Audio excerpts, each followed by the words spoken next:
Hello everyone.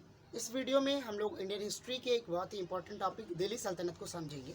Delhi सल्तनत का जो टाइम पीरियड है वो 1206 से लेकर 1526 तक है। इस टाइम पीरियड को सल्तनत पीरियड भी कहा जाता है। इसे सल्तनत पीरियड कहने का जो मेन रीज़न है वो यह है कि इस टाइम पीरियड में मेनली जो हमारे इंडियन टेरिटोरीज थे उस पर तुर्क रूलर रूल करते थे और तुर्की में रूलर को सुल्तान कहा जाता है और इसी कारण से इस टाइम पीरियड को सल्तनत पीरियड भी कहा जाता है।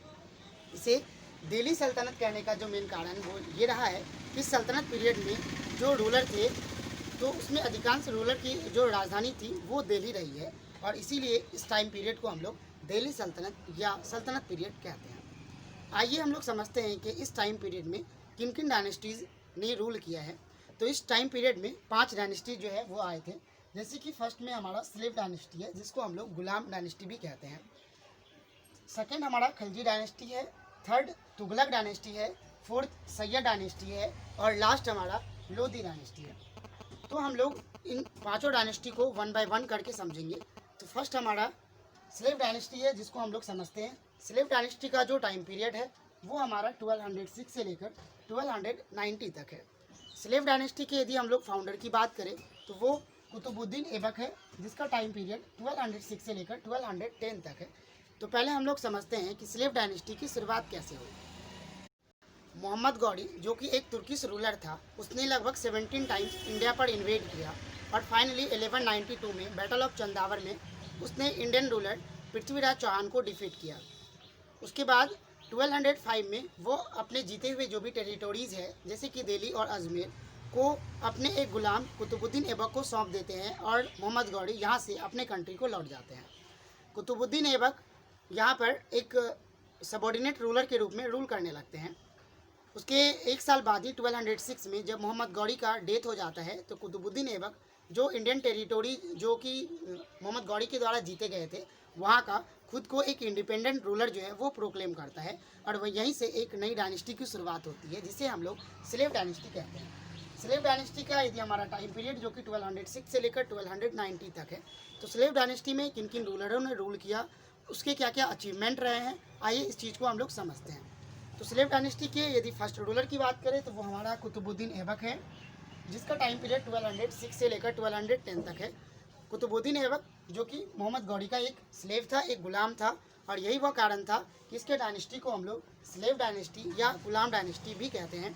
इसे ममलुक डायनेस्टी भी कहा जाता है, ये भी आपको याद रखना है। तुर्क में गुलाम को ममलुक कहा गया है, इसीलिए इस डायनेस्टी को ममलुक डायनेस्टी भी कहा जाता है। कुतुबुद्दीन ऐबक के बारे में यदि हम लोग समझे तो कुतुबुद्दीन ऐबक जो है जो कि मोहम्मद गौरी का एक गुलाम था। कुतुबुद्दीन ऐबक सिर्फ 4 साल तक यानी 1206 से लेकर 1210 तक ही जो है वो स्लेव डायनेस्टी में एज ए रूलर जो है वो रूल कर पाए। 1210 में इनकी डेथ हो जाती है। कुतुबुद्दीन ऐबक के द्वारा कुछ कंस्ट्रक्शन वर्क करवाए गए थे, जैसे कि दिल्ली में कुव्वतुल इस्लाम मस्जिद जो कि फर्स्ट मस्क है इंडिया का, वो जो कुतुबुद्दीन ऐबक के द्वारा ही इसको बनवाया गया था। इसके अलावा कुतुब मीनार का जो नींव है वो कुतुबुद्दीन ऐबक के द्वारा रखा गया था। हालांकि कुतुब मीनार का कंप्लीट वर्क जो है वो कुतुबुद्दीन ऐबक के द्वारा नहीं करवाया गया था। इसके अलावा अजमेर में 2.5 दिन का झोपड़ा नाम का एक मोनूमेंट जो कि कुतुबुद्दीन ऐबक के द्वारा बनवाया गया था। कुतुबुद्दीन ऐबक को लाख बख्श भी कहा जाता है क्योंकि वो बहुत जेनरस टाइप के रूलर थे जो कि बहुत ज़्यादा जो धन दौलत है वो दान देते थे, जिसके कारण से उसे लाख बख्श भी कहा जाता है। लाख बख्श का मतलब होता है लाखों का दान देने वाला। कुतुबुद्दीन ऐबक जो है वो 1210 में जो है पोलो खेलते समय घोड़े से गिरकर जख्मी हो जाते हैं, जिसके बाद जो है उनकी डेथ हो जाती है। इसके बाद जो है उसका सन आराम शाह जो कि 1210 में जो है वो रूलर बनता है। स्लेव डायनेस्टी के सेकेंड रूलर के रूप में ये आते हैं, लेकिन ये ज़्यादा टाइम जो है यहाँ पे नहीं रह पाते हैं। इसका मेन रीज़न था कि आराम शाह जो है एक अच्छे रूलर नहीं थे और इसी का फ़ायदा उठाकर कुतुबुद्दीन ऐबक के जो सन इन लॉ थे इल्तुतमिश, वो आराम शाह को हराकर स्लेव डायनेस्टी के थर्ड रूलर के रूप में जो है वो आते हैं। आइए हम लोग इल्तुतमिश के बारे में समझते हैं। इल्तुतमिश जो है स्लेव डायनेस्टी के थर्ड रूलर थे जिसने 1211 से लेकर 1236 तक जो है उसने रूल किया। इल्तुतमिश भी कुतुबुद्दीन ऐबक का स्लेव था और फिर ये उनके सन इन लॉ भी बने। तो कुतुबुद्दीन ऐबक के वो सन इन लॉ भी थे, पहले वो उनके स्लेव भी थे। तो इल्तुतमिश जो है वो स्लेव डायनेस्टी का ग्रेटेस्ट रूलर माना जाता है। इल्तुतमिश के द्वारा कई अचीवमेंट जो है वो किए गए थे, कई तरह का कंस्ट्रक्शन वर्क भी इनके द्वारा करवाया गया था। यदि इल्तुतमिश की बात करी जाए तो कुतुब मीनार का जो कंस्ट्रक्शन वर्क है वो इल्तुतमिश के द्वारा ही कंप्लीट करवाया गया था। इसके अलावा जो इक्ता सिस्टम है वो इल्तुतमिश के द्वारा शुरू किया गया था। इक्ता सिस्टम क्या था ये समझते हैं हम लोग। तो इक्ता सिस्टम में क्या था कि जो इल्तुतमिश के जो भी टेरिटोरीज थे उसको कई छोटे छोटे यूनिट में बांट दिया गया था, और जो नॉबल्स होते थे जिनको पहले कैश सैलरीज दी जाती थी, इल्तुतमिश के टाइम में उनको वो जो छोटे छोटे जो यूनिट है, जो जगह जो बांटा गया था, उस जगह को उनको नॉबल्स को सौंप दिया जाता था, और उस जगह से जो टैक्सेस वगैरह कलेक्ट होते थे वो नॉबल जो है एज ए सैलरी जो है उसको रिसीव करता था। इसी सिस्टम को इक्ता सिस्टम कहा गया है, जो कि बाद में कई अन्य रूलरों के द्वारा भी इसको अपनाया गया। इसके अलावा इल्तुतमिश के टाइम में ही चिहलगानी जो है एक 14 स्लेव्स का एक ग्रुप होता था, जो इल्तुतमिश ने इसको फॉर्म किया था।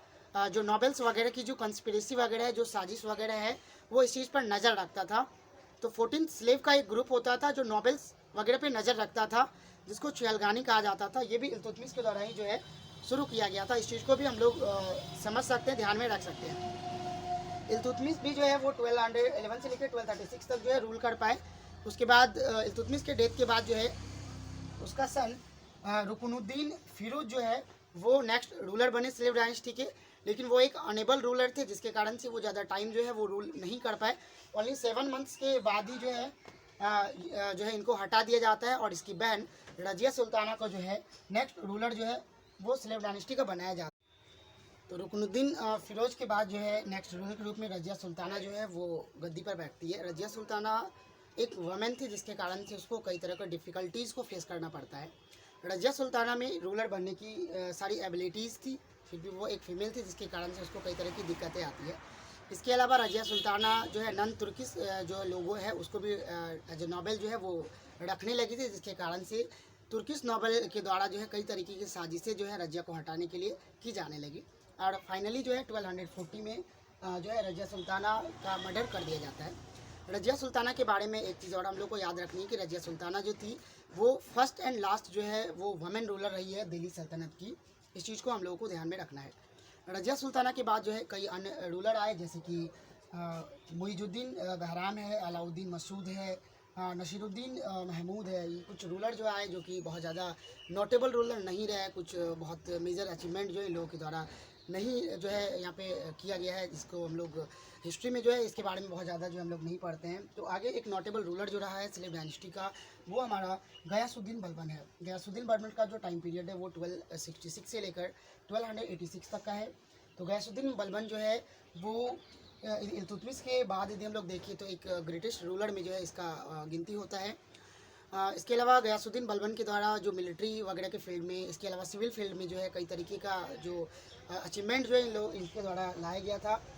मिलिट्री वगैरह फील्ड में भी कई तरीके का जो है रिफॉर्म जो है इनके द्वारा किया गया था। तो गयासुद्दीन बलबन के बाद जो है उसका उसका बेटा मुइजुद्दीन का बाद जो है वो स्लेव डायनेस्टी का जो है नेक्स्ट रूलर बनता है, जिसका टाइम पीरियड 1286 से 1290 तक है। कोइकाबाद जो है आपका 1290 में जो है हार्ट अटैक के कारण कोइकाबाद की डेथ हो जाती है। उसके बाद उसका जो बेटा है शमसुद्दीन कैमूर जो है वो 1290 में रूलर जो है एज ए रूलर जो है वो आता है, लेकिन उस समय शमसुद्दीन कैमूर की उम्र जो थी ओनली 5 ईयर्स थी, और जिसके कारण से जो है फिरोज खिलजी जो है इसका जो है मर्डर करके वहाँ से एक नई डायनेस्टी की जो है शुरुआत करता है, जिसे हम लोग खिलजी डायनेस्टी कहते हैं। तो खिलजी डायनेस्टी के बारे में हम लोग जो है अगले वीडियो में हम लोग डिटेल में समझेंगे। एक्चुअली एक ही वीडियो में सारे डायनेस्टीज को क्लियर कर पाना थोड़ा डिफ़िकल्ट है। तो यहाँ हमारा स्लेव डायनेस्टी जो है वो ख़त्म होता है। खिलजी डायनेस्टी को हम लोग अगले वीडियो में देखेंगे। तो उम्मीद करते हैं आपको वीडियो अच्छा लगा होगा। यदि आपको ये वीडियो अच्छा लगा तब हमारे चैनल को सब्सक्राइब करें, वीडियो को लाइक और शेयर करें।